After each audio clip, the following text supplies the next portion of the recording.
میرے بھائی جو ہے انہوں نے شروع میں بات کی کہ یہ دل سے بات کرتے ہیں، ایسی بات کرتے ہیں جو سیاستدانوں والی نہیں ہے، اور ایسی بات کرتے ہیں جس کو عوام بھی سننے کے لیے تیار نہیں ہوتی، کیونکہ وہ ایک خاص سیاسی نظریہ اور بات چیت سننے کے عادی ہیں۔ تو بدقسمتی سے آج بھی میں وہی رویہ اپناؤں گا، دل سے بات کروں گا آپ کے ساتھ، سادہ الفاظ میں بات کروں گا، کیونکہ میرا یہ نظریہ ہے، یہ میری یہ سوچ ہے کہ کوئی بھی رہنما، کوئی بھی بڑا آدمی، کوئی بھی ہمدرد آدمی اگر اپنے فالوورز کے ساتھ یا جن کی وہ سپورٹ چاہتا ہے ان کے ساتھ وہ جھوٹ بولتا ہے یا ان کے ساتھ وہ بات کرتا ہے جو اس کے دل میں نہیں ہے، تو وہ سب سے پہلی خیانت ادھر سے اس نے شروع کر دی، اور بعد میں وہ کیا کرے گا جب اس سفر پہ آگے جائے گا تو پھر وہ درجے بڑھتے جاتے ہیں۔ مجھے تقریباً 2 سال ہو گئے ہیں اس سفر پہ چلتے ہوئے، بہت لوگ مشورے دیتے ہیں کہ آپ یہ بات کر لیا کریں، لوگ اس کو پسند کرتے ہیں، آپ اس طرح بات کر لیا کریں، لوگ اس کو پسند کرتے ہیں۔ تو میں ان کو پہلے بھی کہتا ہوں، آج بھی کہہ رہا ہوں کہ اگر میرے ساتھ ایک آدمی بھی نہ چلے تو میں بات وہی کروں گا جو میرے دل میں ہے، جو میں سمجھتا ہوں کہ بہتر ہے، لوگوں کو خوش کرنے کے لیے، لوگوں کو ساتھ ملانے کے لیے۔ میں کبھی بھی غلط بیانی، جھوٹ سے بات نہیں کروں گا۔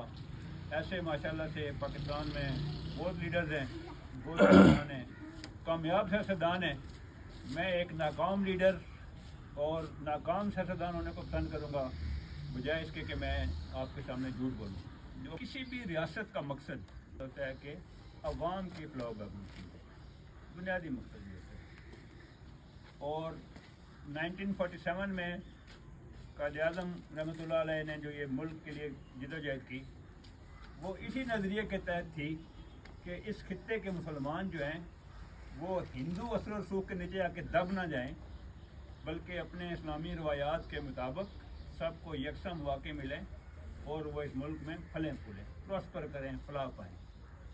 لیکن بدقسمتی سے 75 سال ہو گئے ہیں یا 76 سال ہو گئے ہیں، یہ بجائے فلاح و بہبود کے یہ ایک ایسے استحصالی نظام کے آگے شکنجہ بن گیا ہے یہ ملک، کہ جس میں بڑے بڑے لوگ، بڑے بڑے سیاستدان، بڑے بڑے حکمران، سول ملٹری بیوروکریسی عوام کا خون چوس کے ان کو دیے جا رہی ہے، جو کہ مضبوط سے مضبوط تر ہوتے جا رہے ہیں، جس کی وجہ سے پورے ملک میں مایوسی، بدحالی اور ایک قسم کا ریاست سے بیزارگی کا ماحول پیدا ہوا ہے۔ اور اسی سفر کے دوران ہمیں جان بوجھ کے ایسے جھوٹے بیانیے اور جھوٹے اور کھوکھلے نعروں کے پیچھے لگایا گیا ہے کہ ہم اسی پہ خوش رہے ہیں۔ پاکستان اسلام کا قلعہ ہے، یہ ایک نعرہ لگا دیا گیا، پاکستان اسلام کا قلعہ ہے۔ پہلے لوگوں کو روٹی کھلاؤ یار۔ قلعے کے نگہبان، قلعے کے بچے جا کے دبئی میں مزدوری کر رہے ہیں، جا کے شیخوں کے پاؤں پکڑ رہے ہیں۔ قلعہ ہم ہیں، ہم کشمیر فتح کر لیں گے۔ مجھے کشمیر بہت عزیز ہے، میں ایک فوجی آدمی ہوں۔ پہلے جو آپ کے پاس ہے اس کو تو سنبھالے نا، وہ سنبھلے گا تو پھر ہے نا۔ اگر میرا ایک بھائی مر رہا ہے اور میں لڑکھڑا کے گر رہا ہوں، میں اپنے قدم پہ کھڑا ہونے کے قابل نہیں، تو میں اپنے بھائی کی مدد نہیں کر سکتا۔ کشمیر کا بہت عزیز ہے مجھے بھی، لیکن پہلے اپنے پاؤں پہ کھڑے ہوں، پہلے جو ملک ہے اس کو سنواریں، اس کو طاقتور بنائیں۔ میں اکثر اپنی بات چیت میں کہتا ہوں کہ کشمیر کی بہترین گارنٹی یہ ہے کہ ایک مضبوط پاکستان ہے۔ ایک لڑکھڑاتا ہوا پاکستان جس کی دنیا میں کوئی ویلیو نہیں ہے، وہ کشمیر کے لیے کچھ نہیں کر سکتا۔ یہ میں آپ کی باتیں سے کروں کہ یہ ایسے نعرے، ایسے کھوکھلے بیانیے بنا کے لوگوں کو پیش کیے گئے ہیں، جس سے وہ اپنے حقیقی مسائل بھول گئے، اور اس کے بعد ذرا ہم جذباتی قوم ہے پاکستانی، چاہے وہ پنجابی ہو، پٹھانوں، ہم جذبات میں آ جاتے ہیں، اور وہ وسائل جن کے اوپر وہ قابض ہیں اس کی طرف توجہ نہیں جانے دی۔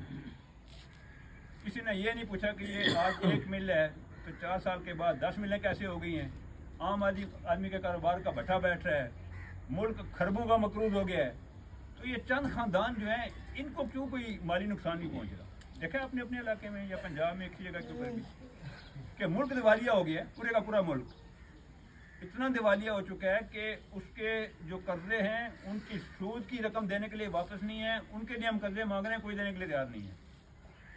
لیکن جو خاندان اوپر بیٹھے ہوئے تھے جن کے مناف صاحب نے اشارہ کیا وہ ماشاءاللہ ترقی کر رہے ہیں، ان کا اس ملک کے ساتھ کوئی اسٹیک نہیں ہے.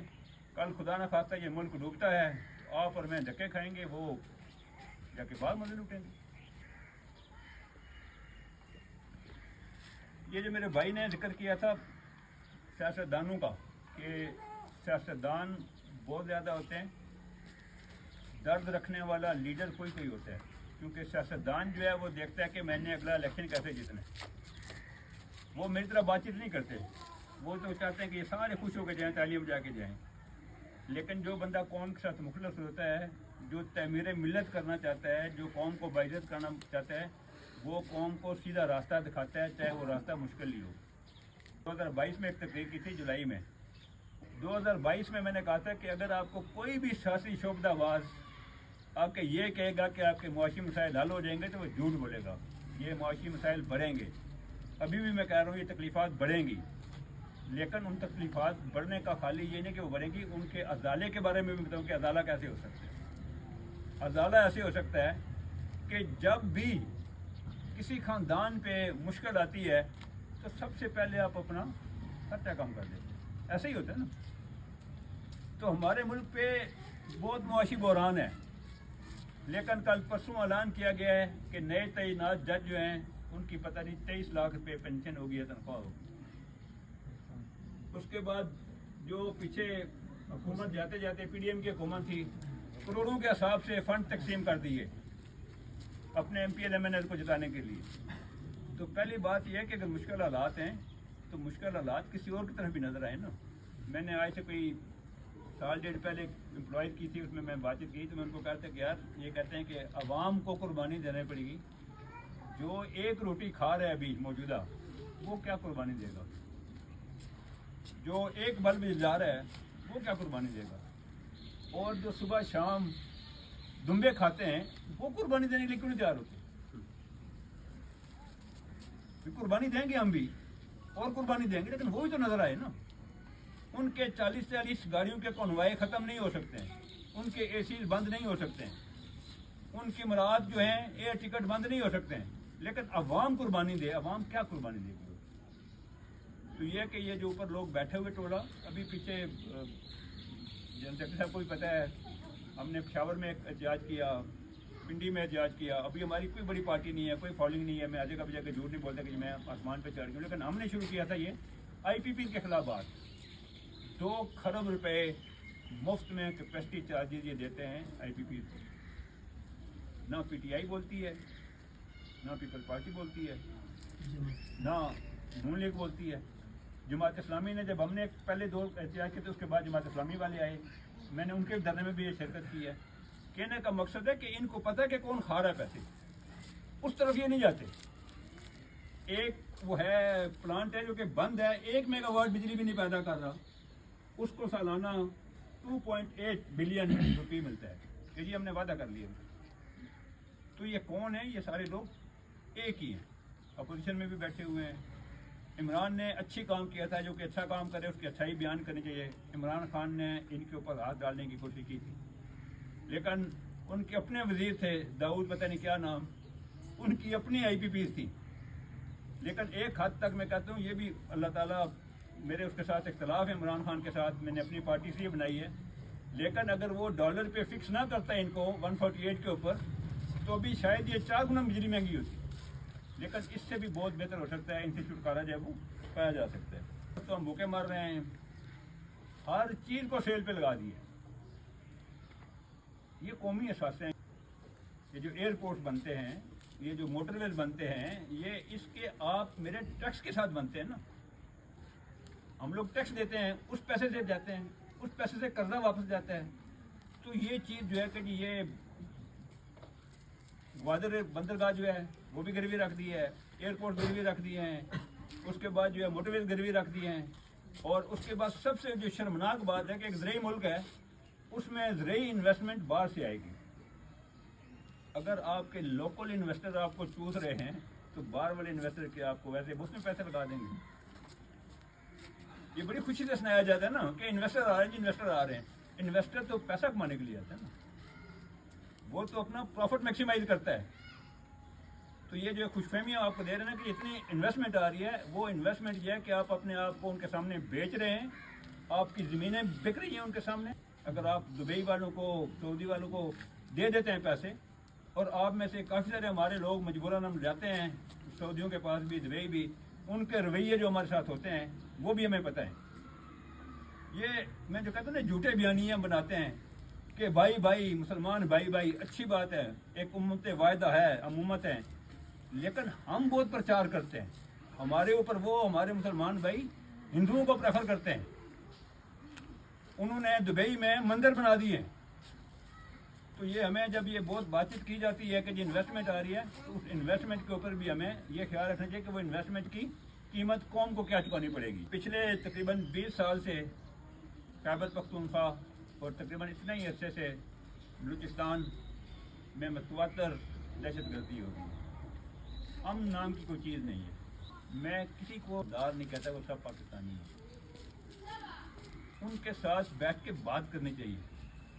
ان کے ساتھ یہ پتہ چلنا چاہیے کہ وہ دہشت گرد بنے کیوں ہیں، وجوہات کیا ہیں. کچھ وجوہات ہیں نا، کچھ چیزیں ہوتی ہیں جو غلط فہمی ہوتی ہیں. اگر غلط فہمی ہیں تو ان کے ساتھ بیٹھ کے ان کو دور کریں. اگر ان کی شکایات جائز ہیں تو خالی یہ کہہ دینا کہ یہ غدار ہیں، یہ ان سے کام تو نہیں کرتا. زبان سے چیز دبتی نہیں ہے، زبان سے چیز بڑھتی ہے. تو یہ ہمارا لا اینڈ آرڈر اس کا بھی حال بنی ہوئی ہے. پیچھے میرے ساتھ 2 واقعات ہوئے ہیں. آپ لوگ تنگ تو نہیں پڑے میری بات چیت؟ 2 واقعات ہوئے. ایک واقعہ میں مناف صاحب، مجھے ایک پارٹی ورکر ہیں ہمارے، ان کی واہ میں شادی تھی، تو ادھر مجھے لے گئے ساتھ کہ جی پارٹی ورکر ہیں تو آپ بھی ہیں. تو میں چلا گیا ان کے پاس. تو ادھر ایک بندہ بیٹھا ہوا تھا وی آئی پی، جس طرح بھی ہمارے لیے صوفے لگا دیا آپ نے. ویسے میں نے بتایا تھا شیخ صاحب کو صوفے نہ لگائیں، لیکن انہوں نے لگا دیے ہیں. تو وہ وی آئی پی صاحب بیٹھے ہوئے، ان کے ساتھ 2 گن مین. میں تو ساری عمر فوج میں رہا ہوں، پھر فوج میں بھی کمانڈو میں رہا ہوں، ہم ہتھیاروں کے ساتھ بہت کھیلتے ہیں. تو میں نے مذاق میں اس کو کہا، میں کہ یار یہ ہتھیار کدھر لے کے آگے کیوں ڈرا رہے ہو مجھے نا. تو وہ شروع ہو گیا اپنی کارستانی، اپنے گاؤں کی کارستانی. انہوں نے کہا کہ جی ہمارا گاؤں جو ہے پورے پاکستان میں سب سے زیادہ قتل ہمارے گاؤں میں. پھر انہوں نے کچھ اپنے کارنامے بتایا کہ میں نے 4 بندے ایسے مار دیے، 3 بندے ایسے مار دیے، وہ کر دیے. تو جب اٹھ کے آئے تو مناف صاحب نے کہا کہ ان کا ایک اور بھی انٹروڈکشن ہے کہ انہوں نے بتا دیا کہ 14 بندے مارے. اچھا یہ بدقسمتی ہے میری. پچھلے ہفتے ادھر بھی مناف صاحب گئے تھے، کور صاحب کے پاس ہم گئے. ادھر وہ ان کے گھر گئے تو کوئی کلیکشن قومیں وغیرہ پڑی ہوئی تھی. ہم نے کہا یار پنجاب میں تو اتنا کلچر نہیں ہے، یہ شاید ہمیں دکھانے کے لیے رکھی ہوئی ہیں. تو پچھلے ہفتے مجھے پتہ چلا کہ جن کے گھر میں انہوں نے جس آج میٹنگ ہو رہی ہے، میٹنگ رکھی تھی، ان کی بیوی اور بچی اور ڈرائیور قتل ہو گیا. تو پھر میں ان کے گھر کے فاتح کے لیے گیا. تو دونوں پارٹیوں نے یہ کہا کہ جب عدالت میں انصاف نہیں ملتا تو پھر باقی کیا کریں. جس نے 14 مارے تھے وہ بھی یہی کہہ رہا تھا، جس کے مر گئے تھے وہ بھی یہی کہہ رہا تھا. اور یہ حقیقت ہے، یہ حقیقت ہے کہ کوئی عدالت نہیں چل رہی، کوئی انصاف نہیں چل رہا. اور جس ملک میں انصاف یا عدالت بیٹھ جاتی ہے تو پھر وہ ملک نہیں آگے چل سکتی. ایک شہری کا کیا ہوتا ہے، شہری کی ایک ریاست کی طرف ذمہ داری کیا ہے کہ جب وہ مجبور ہو جاتا ہے تو وہ ریاست کی طرف جاتا ہے، اور ریاست کا ادارہ عدالت ہے آگے. اگر عدالت بھی جواب دے دے تو وہ کیا کرے گا؟ اگر کمزور ہے تو بیٹھ کے بدوائیں دے گا. اگر کچھ طاقتور ہے، تھوڑی سی جان والا بندہ ہے، تو وہ قانون کو اپنے ہاتھ میں لے لے گا. تو بدقسمتی سے یہ حالات ہوتے جا رہے ہیں کہ کسی کا عدالت کے اوپر، جوڈیشل سسٹم اس کے اوپر کوئی وہ رائے نہیں ہے. ہمارے ملک میں تقریباً 60% کہنے کو ایجوکیشن لیول ہے، لٹریسی لیول ہے، اور 40% ان پڑھ ہیں. اور اگر آپ دنیا کا تعلیمی معیار دیکھیں اور اپنا تعلیمی معیار دیکھیں تو شاید ہم 20% پڑھے ہوئے ہیں، 80% ان پڑھ ہیں. حقیقت ہے نا. لیکن گورنمنٹ جو ہے وہ سرکاری اسکول جو ہیں وہ جیسے بھی چل رہے ہیں، چل تو رہے ہیں نا، ان کو بہتر کرنے کے بجائے ان کو بھی پرائیویٹائز کر رہی ہے. کہ غریب بچہ جو پہلے کم از کم جا کے مفت میں یا کچھ 2-10 روپے جا کے پڑھ لیتا تھا، ابھی وہ بھی نہیں پڑھ سکے گا. اور یہ ایک بیسک کسی بھی ملک کی ذمہ داری ہے اسٹیٹ کی کہ وہ اپنے بچے جو ہے ان کو ایجوکیٹ کرتے ہیں. ان دنوں میں جو آئین کے ساتھ مذاق بنایا ہوا ہے، آئین کیا چیز ہوتی ہے؟ آئین ایک معاہدہ ہے ریاست اور شہری کے درمیان. اور جب ایک اکثریت لوگوں کی تیار ہوتی ہے کہ جی ہاں جی یہ معاہدہ مانتے ہیں